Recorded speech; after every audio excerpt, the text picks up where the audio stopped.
Hello दोस्तों, नमस्ते। मैं हूं सविता पाल। अपने यूट्यूब चैनल पे आप सभी का स्वागत करती हूं। आज मैं आप लोग के सामने मैं एक कहारवा नाच गीत लेकर आई हूं। अगर अच्छा लगे तो प्यार दुलार आशीर्वाद जरूर दीजिए। और गाना कैसे लगे कमेंट बॉक्स में। धना काहे के रात ऋषियानी उगढ़ाई देबै दुई झुलनी। धना काहे के रात ऋषियानी गढ़ाई देबै दुई झुलनी।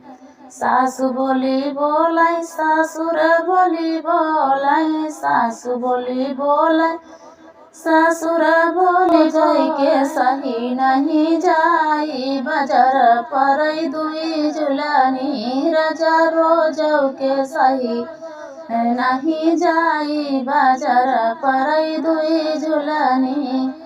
धना काहे के रात ऋषियानी उगढ़ाई देबै दुई झुलनी। धना काहे के रात ऋषियानी उगढ़ाई देबै दुई झुलनी।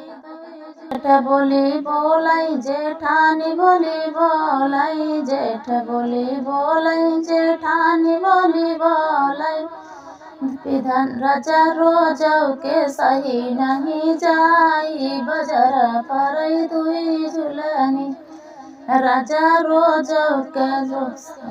रोजौ से सही नहीं जाई बाजार परई दुई झुलनी।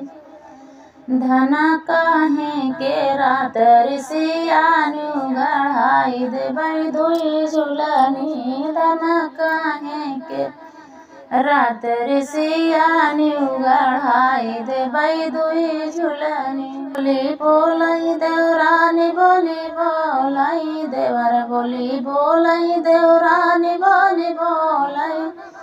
राजा रोजौ के सही नहीं जाई बाजार परई दुई झुलनी। राजा रोजौ के सही नहीं जाई बाजार परई दुई झुलनी।